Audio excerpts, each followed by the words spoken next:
სენატორი ჯინ შაჰინი გიორგი ბაჩიაშვილთან დაკავშირებით სოციალურ პლატფორმაზე განცხადებას ავრცელებს, როგორც შაჰინი წერს, ბაჩიაშვილის გატაცების შესახებ ცნობები დემოკრატიაზე დარტყმას წარმოადგენს. ქართველი ხალხის 200 დღიანი მამაცური საპროტესტო აქციების შემდეგ ქართული ოცნების ტაქტიკა სულ უფრო ლაჩრული ხდება. გიორგი ბაჩიაშვილის გატაცების შესახებ ცნობები ქართულ დემოკრატიაზე დარტყმას წარმოადგენს. ანგარიშვალდებულების მიღწევის მიზნით ჩემს ძალისხმევას გავაგრძელებ, მათ შორის ორპარტიული მეგობარი აქტის მიღებით, დაწერა სენატორმა. ლობიზმის შედეგი და მორიგი უსამართლო დამოკიდებულება ქვეყნის მიმართ, ასე აფასებს მმართველი გუნდი ჯინ შაჰინის განცხადებას.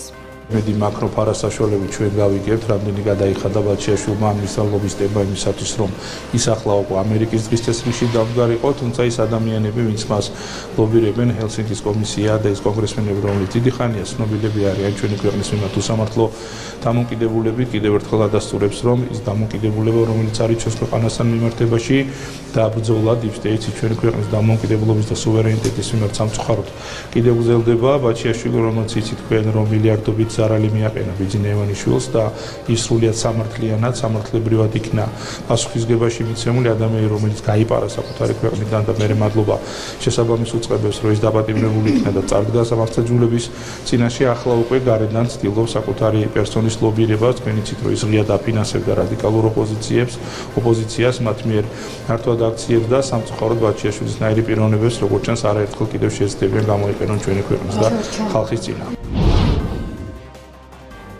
ეროვნული უსაფრთხოების საბჭორი 2025 წლის 1 სექტემბრიდან შესაძლოა გაუქმდეს. შესაბამისი საკანონმდებლო წინადადებით მთავრობა პარლამენტს მიმართავს. გავრცელებული ცნობით საბჭოს ლიკვიდაციის შემდეგ მის უფლებამოსილებას საქართველოს მთავრობა განახორციელებს. პარლამენტის თანხმობის შემთხვევაში შესაბამისი ცვლილებები ეროვნული უსაფრთხოების პოლიტიკის დაგეგმვისა და კოორდინაციის წესის შესახებ საქართველოს კანონში შევა. ცვლილების თანახმად ეროვნული უსაფრთხოების საბჭოს აპარატის ლიკვიდაციის მიზნით შეიქმნება სალიკვიდაციო კომისია, რომლის შემადგენლობას საქმიანობის წესსა და უფლებამოსილებებს საქართველოს მთავრობა განსაზღვრავს. მედიის უფლებებსა და მდგომარეობაზე მომუშავე 23 საერთაშორისო ორგანიზაცია ერთობლივ განცხადებას აქვეყნებს საქართველოში მედია გარემოსთან დაკავშირებით. განცხადების ხელმომწერები მოუწოდებენ მმართველ პარტიას შეწყვიტოს მედიაზე თავდასხმები, გაუქმოს რეპრესიული კანონები და დაუყოვნებლივ გაათავისუფლოს მზია ამაღლობელი. ისინი ასევე მოუწოდებენ საერთაშორისო საზოგადოებას და ევროკავშირს მოახდინონ ზეწოლა საქართველოს ხელისუფლებაზე, რათა შეჩერდეს რეპრესიები. ძლიერი რეაგირების გარეშე საქართველოს შესაძლოა დაკარგოს დამოუკიდებელი ახალი ამბების ბოლო დარჩენილი წყაროები მომავალ თვეებში, რაც სერიოზული დარტყმა იქნება რეგიონში დემოკრატიისთვის, ნათქვამია ერთობლივ განცხადებაში. ევროპულმა საბჭომ და ევროპარლამენტმა მესამე ქვეყნებთან უვიზო მიმოსვლის შეჩერების წესებზე შეთანხმებას მიაღწიეს. ევროპული საბჭოს მიერ დღეს დილით გავრცელებულ პრეს-რელიზში აღნიშნულია, რომ განახლებული წესებით ევროკავშირი მეტად ეფექტურად შეძლებს რეაგირებას ისეთ სიტუაციებზე, როდესაც უვიზო მიმოსვლის რეჟიმი ბოროტად არის გამოყენებული ან ევროკავშირის ინტერესებს ეწინააღმდეგება. ევროკავშირში უვიზოდ მოგზაურობის რეჟიმი სასარგებლოა როგორც უცხო ქვეყნების მოქალაქეებისთვის, ისე ევროკავშირისთვისაც, თუმცა მესამე ქვეყნების მოქალაქეები თუ ბოროტად იყენებენ ამ უპირატესობას, ევროკავშირს უნდა გააჩნდეს საჭირო ინსტრუმენტების სიტუაციის გამოსასწორებლად. ამ ინსტრუმენტებს შეუძლია ზეწოლა მოახდინოს იმ ქვეყნებზე, რომლებიც არალეგალურ მიგრაციასთან ბრძოლაში თანამშრომლობას თავს არიდებენ, განაცხადა პოლონეთის საგარეო საქმეთა მინისტრმა რადოსლავ სიკორსკიმ. სამხედრო ესკალაცია ახლო აღმოსავლეთში გრძელდება. ისრაელი ირანის, ირანი კი ისრაელის ქალაქებს ბომბავს. დღეს თეირანმა თელ-ავივსა და ჰაიფას კვლავ შეუტია. დანიშნულების ადგილს მხოლოდ ერთმა ბალისტიკურმა რაკეტამ მიაღწია, რომელიც ნეიტრალურ ზონაში აფეთქდა. გავრცელებული ცნობებით რკინის გუმბათი მუშაობს, მოსახლეობა თავშესაფრებში დროულად გადავიდა. ისრაელის თავდაცვის სამინისტრო აცხადებს, რომ გასულ ღამით აფეთქებებს მსხვერპლი არ მოჰყოლია. შეტევებს ახორციელებს ისრაელიც. თეირანში ცახალმა ირანის სახელმწიფო მაუწყებლის ოფისები დაბომბა. ისლამური სახელმწიფოს ცნობით ისრაელის ბოლო თავდასხმების შედეგად დაიღუპა 45 ადამიანი, მათ შორის ქალები და ბავშვები. დაღუპულია ირანის სახელმწიფო ტელევიზიის 2 თანამშრომელი, ასევე წითელი ნახევარმთვარის ოფისის თანამშრომლები. ისრაელმა დაარტყა ირანის 3 მთავარ ბირთვულ ობიექტს, ასევე რამდენიმე წამყვან მეცნიერს, რომლებიც ბირთვული კვლევა-განვითარების სფეროში იყვნენ ჩართულნი. ზიანის მასშტაბი თანდათან თვალსაჩინო ხდება. ვფიქრობ, ჩვენ ისინი ძალიან დიდი ხნით უკან დავწიეთ. არ შემიძლია დეტალებზე ვისაუბრო. ჩვენ დიდი საფრთხის წინაშე ვდგავართ და მას ვანადგურებთ. ჩვენ სრულ კონტროლს მივაღწიეთ. ისრაელი აკონტროლებს ირანის საჰაერო სივრცეს. ამ ყველაფრის ფონზე ძალიან ვაფასებთ იმ დახმარებას, რომელსაც ამერიკის შეერთებული შტატები გვაწვდის, აცხადებს ისრაელის პრემიერ-მინისტრი ბენიამინ ნეთანიაჰუ.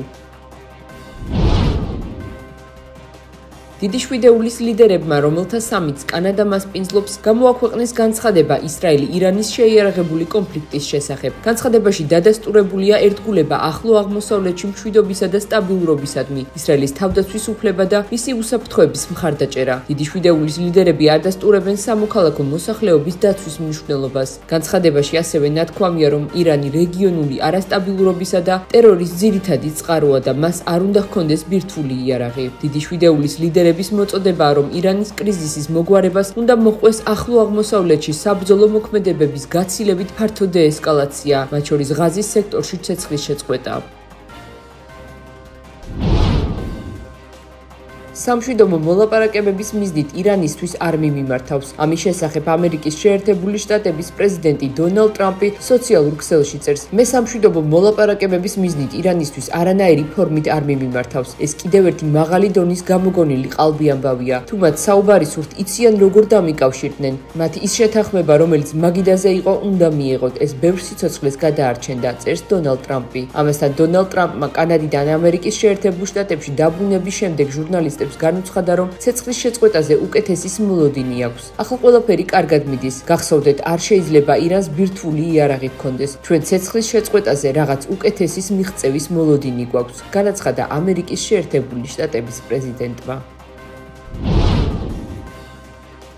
ჩინეთმა დონალდ ტრამპი ირანსა და ისრაელს შორის ესკალაციის გაღვივებაში დაადანაშაულა. ჩინეთის საგარეო საქმეთა სამინისტროს პრესპიკერი გუო ძიაკუნი გამოეხმაურა დონალდ ტრამპის განცხადებას, სადაც ამერიკის შეერთებული შტატების პრეზიდენტმა თეირანს ევაკუაციისკენ მოუწოდა. ძიაკუნის თქმით, ისრაელზე გავლენის მქონე ქვეყნებმა პასუხისმგებლობა უნდა აიღონ და დეესკალაციისთვის დაუყოვნებლივი ზომები მიიღონ. ცეცხლის გაღვივება, ნავთის დასხმა, მუქარა და ზეწოლის გაზრდა არ შეუწყობს ხელს სიტუაციის დეესკალაციას, არამედ მხოლოდ წოვებს და გააფართოვებს კონფლიქტს. ჩინეთი მოუწოდებს ყველა შესაბამის მხარეს, განსაკუთრებით ისრაელზე გავლენის მქონე ქვეყნებს, აიღონ თავიანთი პასუხისმგებლობა, მიიღონ დაუყოვნებლივი ზომები დაძაბულობის დეესკალაციისთვის და თავიდან აიცილონ კონფლიქტის გაფართოება და გავრცელება, განაცხადა მაო ძიაკუნმა.